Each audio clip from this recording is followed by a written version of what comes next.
Hello तो प्यारे बच्चों, स्वागत है आपका बड़ा भारत एजुकेशन प्लेटफॉर्म पर। देखिए, आज हम 10th क्लास का 4th चैप्टर कार्बन एम उसके यौगिक पढ़ने जा रहे हैं। कार्बन एम उसके यौगिक। तो देखिए, सबसे पहले अपन बात करेंगे इसकी इंट्रोडक्शन की। तो जो भूप्रटी है, हमारी ज़मीन माता है, उसके अंदर कार्बन है वो 0.02% है।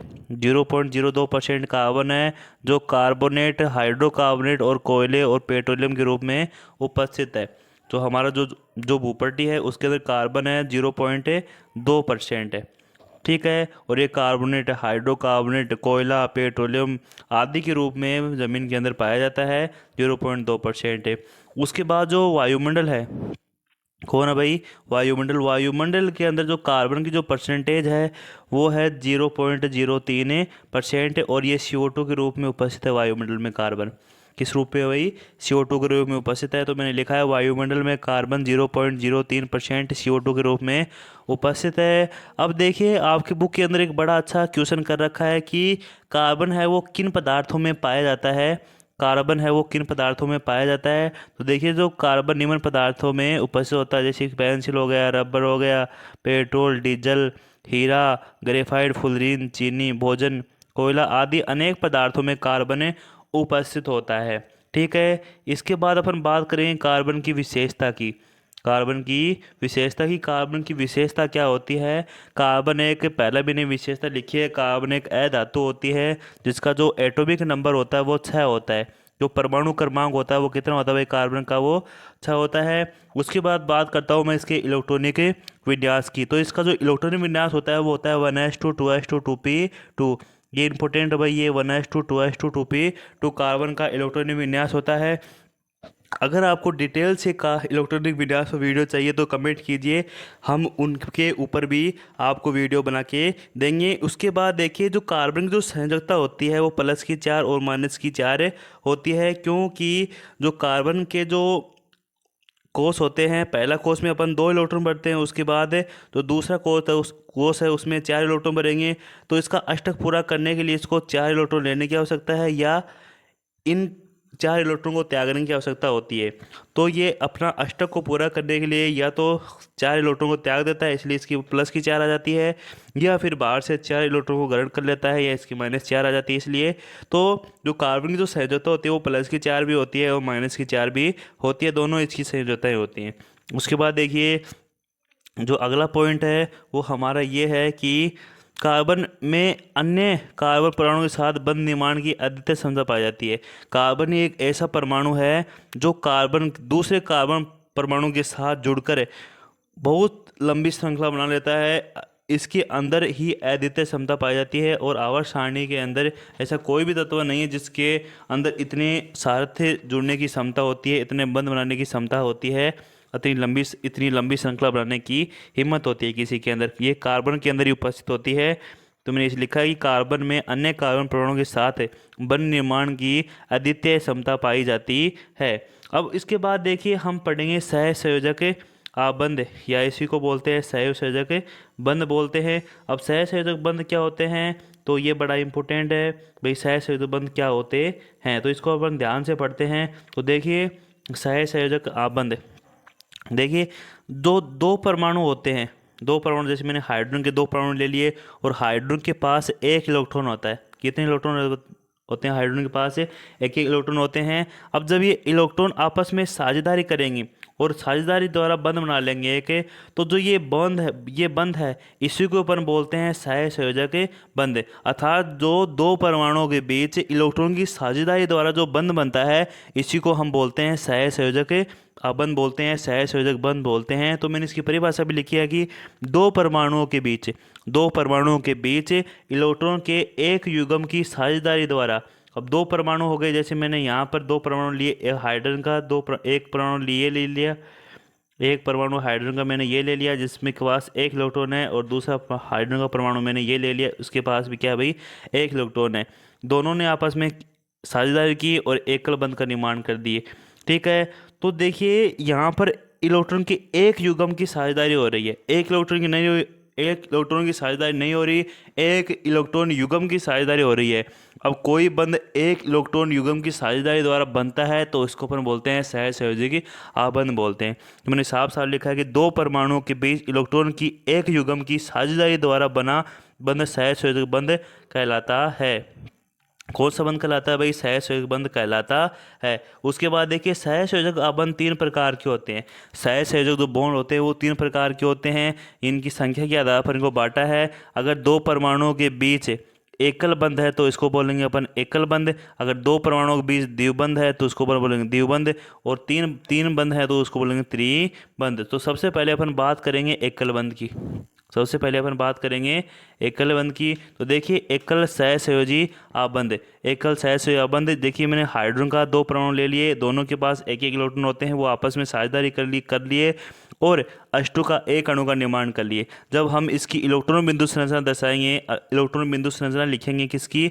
H2 की। तो कैसे लिखेंगे? हाइड्रोजन के हमने दो परमाणु लिख लेंगे, हाइड्रोजन के दो परमाणु लिख लेंगे, एक ये लिख लिया और दूसरा ये लिख लिया। दोनों जब आपस में बॉन्ड बना रहे हैं तो दोनों को आपस में दोनों परमाणुओं को ओवरलैप कर देंगे और जो बंध में जो इलेक्ट्रॉन शामिल हो रहे हैं उसको जो ओवरलैपिंग भाग है इसमें दर्शा देंगे। तो ये इलेक्ट्रॉन जो है इसकी इलेक्ट्रॉन बिंदु संरचना हो जाती है। उसी प्रकार जो क्लोरीन होती है उसकी भी अपन बता सकते हैं कैसे उसका निर्माण होता है, Cl2 गैस का, क्लोरीन गैस का। तो देखिए जो क्लोरीन गैस होती है उसके जो बाह्यतम कोश में इलेक्ट्रॉन होते हैं वो 7 होते हैं। कितने होते हैं भाई? 7 होते हैं। 1 2 3 4 5 6 और 7। तो ये क्या करते हैं कि अपना अष्टक पूरा करने के लिए दोनों को एक एक इलेक्ट्रॉन की आवश्यकता होती है। तो ये दोनों अपने आप शेयरिंग कर लेते हैं और बॉन्ड बना लेते हैं। अब जो ये बॉन्ड है ये इलेक्ट्रॉन की साझेदारी द्वारा बन रहा है, इलेक्ट्रॉन की साझेदारी द्वारा बन रहा है। तो ये हो गया भाई सहसंयोजी आबंध हो गया, सहसंयोजी बंध हो गया। और ये एकल है इसलिए ये हो गया एकल सहसंयोजी आबंध। ठीक है। उसके बाद जो क्लोरीन का जो इलेक्ट्रॉन विन्यास होता है वो 1s2 2s2 2p6 3s2 3p5 होता है। और जो इसका जो बाहरी कोश है ये 3s2 3p, इसके जो कुल इलेक्ट्रॉन है इनको बोलते हैं संयोजकता कोश के इलेक्ट्रॉन या संयोजी कोश के इलेक्ट्रॉन। ठीक है। जो इसका जो बाहरी होता है ये कोश इसको अपन बोलते हैं संयोजी कोश। सीधी सी बात है। ठीक है। इसलिए इसकी जो संयोजकता होती है वो होती है -1। क्यों होती है -1 संयोजकता क्लोरीन की? क्योंकि इसको अपना अष्टक पूरा करने के लिए केवल एक इलेक्ट्रॉन की आवश्यकता होती है जो ये बाहर से क्या करता है भाई? ग्रहण कर लेता है। इसके बाद अपन बात करते हैं अगले भाग की। तो देखिए हमारे पास अपन जो दूसरा इसका प्रकार है सहसंयोजी आबंध का उसको पढ़ते हैं। ठीक है। तो देखिए दूसरा जो है वो है द्विबंध। अब द्विबंध जैसे मैंने यहाँ पर उदाहरण लिया ऑक्सीजन का। ऑक्सीजन के पास बाह्यतम कोश में कितने इलेक्ट्रॉन होते हैं भाई? 6 होते हैं। कितने होते हैं? 6 होते हैं। ये नहीं है, एक बार यहाँ पर दर्शाते हैं 6। अब ये क्या करते हैं? ये आपस में ये बॉन्ड बना लेते हैं और अपना अष्टक पूरा कर लेता है। ये इसमें काउंट होंगे और ये इसमें काउंट होंगे। समझ रहे हो? तो ये इसकी इलेक्ट्रॉन बिंदु संरचना हो गई। क्यों हो गई? क्योंकि जो बंध के निर्माण में जो शामिल हो रहे हैं वो इसे क्रॉस वाले भाग के अंदर आपको शामिल करना है। तो इस प्रकार अपन इसकी इलेक्ट्रॉन बिंदु संरचना को आराम से लिख सकते हैं। उसी प्रकार दो तीसरा प्रकार वो त्रिबंध है, ट्रिपल बॉन्ड है। और जो ट्रिपल बॉन्ड होता है वो किसके मध्य होता है? नाइट्रोजन के दो परमाणुओं के बीच में कौन सा बंध होता है भाई? Triple bond. जैसे मैंने नाइट्रोजन का एक परमाणु ले लिया, ठीक है, उसके बाद नाइट्रोजन का ये दूसरा परमाणु ले लिया, दोनों को मैंने क्या कर दिया? करा कर दिया और लेप करा दिया। अब नाइट्रोजन के पास 5 इलेक्ट्रॉन होते हैं। कितने इलेक्ट्रॉन होते हैं भाई? 5 इलेक्ट्रॉन होते हैं। ठीक है। अब अष्टक पूरा नहीं है दोनों का, तो अष्टक पूरा करने के लिए क्या करते हैं? ये 3 इलेक्ट्रॉन की साझेदारी करते हैं। 3 इलेक्ट्रॉन क्या करते हैं भाई? साझेदारी करते हैं। मैं एक बार इसके पहले स्ट्रक्चर बताता हूँ। जैसे ये मेरे पास नाइट्रोजन का एक परमाणु, ये दूसरा नाइट्रोजन का परमाणु है, इसके पास 3 इलेक्ट्रॉन है, इसके पास भी 3 इलेक्ट्रॉन है। ये इसके मतलब एक परमाणु के पास 5 इलेक्ट्रॉन हो गए। तो ये क्या करते हैं? आपस में बंध बना लेते हैं, ट्रिपल बॉन्ड बन गया। इसी प्रकार क्या होगा? इसका अष्टक पूरा हो जाएगा। कैसे होगा? यहाँ पर 2 तो ये हो गए और 6 ये हो गए, 8 हो गए। उसी प्रकार इसके लिए छः तो ये हो गए और दो इसके लिए हो गए, तो दोनों का इस प्रकार अष्टक पूरा हो जाता है और ये इलेक्ट्रॉन बिंदु संरचना भी हो जाती है इस प्रकार।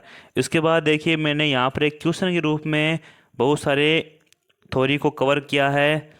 मैंने यहाँ पर प्रश्न बनाया है कि निम्न अणुओं का सूत्र एवं इलेक्ट्रॉन बिंदु संरचना बनाइए। मैंने जैसे अमोनिया लिखा है, मेथेन लिखा है, CO2 लिखा है, S8 लिखा है, इनकी आपको इलेक्ट्रॉन बिंदु संरचना लिखनी है और इनका सूत्र लिखना है। तो देखिए सबसे पहले अपन बात करेंगे किसकी भाई, अमोनिया की बात करेंगे। अमोनिया जानते हो आप क्या होती है भाई, एक गैस होती है। तो इस अमोनिया के जो सूत्र होता है वो होता है NH3। अब इसके पास हाइड्रोजन 3 है, ये नाइट्रोजन एक परमाणु, हाइड्रोजन के 3 परमाणु मैंने जोड़ दिए। और आप सब जानते हैं कि नाइट्रोजन का जो एक परमाणु होता है उसके बाह्यतम कोश में 5 इलेक्ट्रॉन होते हैं। अब 5 इलेक्ट्रॉन होंगे तो ये हाइड्रोजन के 3 परमाणु आपस में जुड़ जाएंगे, क्योंकि हाइड्रोजन के पास एक एक इलेक्ट्रॉन होता है, ये आपस में क्या बना लेंगे, बॉन्ड बना लेंगे। तो 6 तो ये हो गए, 1 2 3 4 5 6, और 2 ये हो गए, 7 8। तो इस प्रकार ये अपना अष्टक तो पूरा है इस नाइट्रोजन परमाणु का। तो इलेक्ट्रॉन बिंदु संरचना कैसे दर्शाएंगे इसकी, वो देखना जरूरी है। तो देखो इसको मैं एक बार साफ कर देता हूँ कि इसकी जो इलेक्ट्रॉन बिंदु संरचना है वो कैसे करेंगे अपन। देखिए आपको एक नाइट्रोजन का परमाणु बना लेना है, बना लिए। उसके बाद हाइड्रोजन के 3 परमाणु बना लेने पास में, बना लिए। ये हाइड्रोजन के 3 परमाणु है और नाइट्रोजन के पास ये 2 इलेक्ट्रॉन है। अब जो ओवरलैप जो भाग हो रहा है वहाँ पर 2 2 इलेक्ट्रॉन रख देना, बस 2 2 इलेक्ट्रॉन रख देना ओवरलैपिंग भाग में। तो क्या हो जाएगी, ये इसकी इलेक्ट्रॉन बिंदु संरचना हो जाएगी। उसके बाद अपन बात करते हैं, तो यहाँ पर मैंने इसकी संरचना बता दी और ये इसकी इलेक्ट्रॉन बिंदु संरचना है। इसके बाद अपन बात करते हैं मेथेन की। किसकी बात करते हैं भाई, मेथेन का सूत्र होता है CH4 होता है। अब जो CH4 है, जैसे कार्बन है एक परमाणु कार्बन का, और हाइड्रोजन के यहाँ पर 4 परमाणु है, जैसे 1 2 और ये 3 और ये हो गए 4 हाइड्रोजन के परमाणु हैं। अब ये तो इसकी संरचना हो गई सिंपल की मेथेन की संरचना ये हो गई। यहाँ पर ये हाइड्रोजन जुड़ा हुआ भाई, थोड़ा इसमें लिखा नहीं जाता, इसको मैं एक बार साफ कर देता हूँ और इसकी इलेक्ट्रॉन बिंदु संरचना आपको बना के दिखाता हूँ कि इलेक्ट्रॉन की बिंदु संरचना अपन कैसे बनाएंगे। तो देखिए इलेक्ट्रॉन बिंदु संरचना को आपको बनाने के लिए कुछ नहीं करना, एक सबसे पहले एक कार्बन का एक मोटा सारा परमाणु ले लेना है। अब इससे 4 हाइड्रोजन के परमाणु को ओवरलैप करा देना है।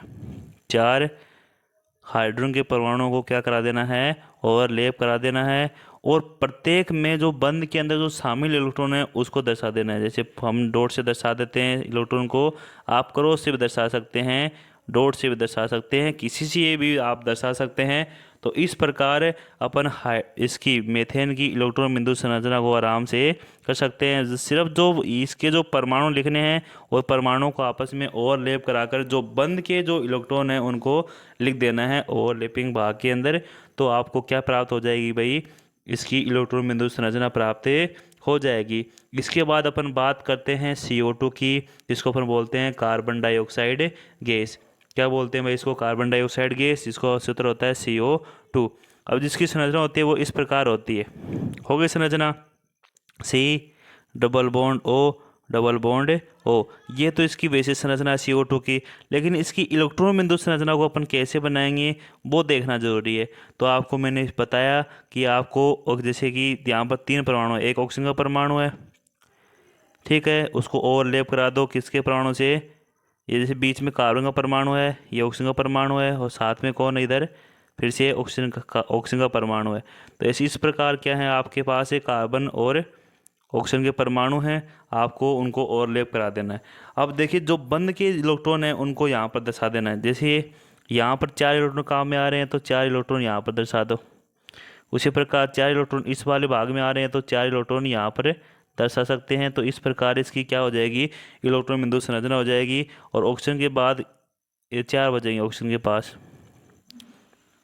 तो इस प्रकार अपन जो कार्बन डाइऑक्साइड है इसकी संरचना व इसकी इलेक्ट्रॉन बिंदु संरचना को बड़े आराम से बना सकते हैं। इसके बाद अपन बात करते हैं डी की। डी है ऐसे सल्फर 8 की संरचना। जो सल्फर 8 की संरचना होती है वो इस प्रकार होती है। कैसी होती है भाई, इसे प्रकार इसकी संरचना होती है। आप इसको ध्यान से देखिए, अगर आपको ध्यान से देखोगे और आप कॉपी में इसको एक बार अपने पेन से लिख लोगे तो आपको ये समझ में आ जाएगी कि किस प्रकार S8 की संरचना हम बनाते हैं। एक बार मैं बता देता हूँ कि आपको S ऐसे उतारना है, उसके बाद नीचे, फिर ऊपर, फिर नीचे, फिर से ऊपर, फिर इनको सबको मिला देना, आपस में मिला दिए। और फिर इन दोनों के बीच में यहाँ पर एक S डालना है, फिर यहाँ पर एक S, फिर इसको ऐसे मिला देना है, फिर इसको ऐसे, फिर ऊपर। तो इस प्रकार आपके पास क्या आ जाएगी, S8 की संरचना मिल जाएगी, संरचना बन जाएगी।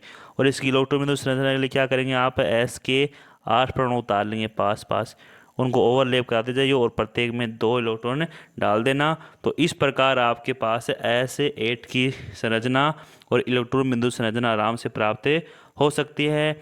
इसके बाद मैंने यहाँ पर कुछ चित्र के माध्यम से समझाने की कोशिश की है कि किस प्रकार इनका निर्माण होता है। जैसे कि हाइड्रोजन गैस का निर्माण होता है, तो हाइड्रोजन का एक परमाणु आ गया, ये दूसरा परमाणु आ गया, दोनों ने आपस में क्या किया, ओवरलैप किया। और जो ओवरलैपिंग भाग है वहाँ पर दोनों इलेक्ट्रॉन को अपन दर्शा देते हैं, साझेदारी इलेक्ट्रॉन को दर्शा देते हैं। तो इस प्रकार हमारे पास H2 का अणु हमें प्राप्त होता है। तो ये इसकी हो गई भाई इलेक्ट्रॉन बिंदु संरचना। उसके बाद अपन बात करते हैं किसकी भाई, ऑक्सीजन की। तो वहीं ऑक्सीजन के अंदर फंडा है कि ऑक्सीजन के दोनों परमाणुओं को दर्शा दो कि ये मेरे ऑक्सीजन का एक परमाणु है, दूसरा ये मेरे पास ऑक्सीजन का परमाणु है।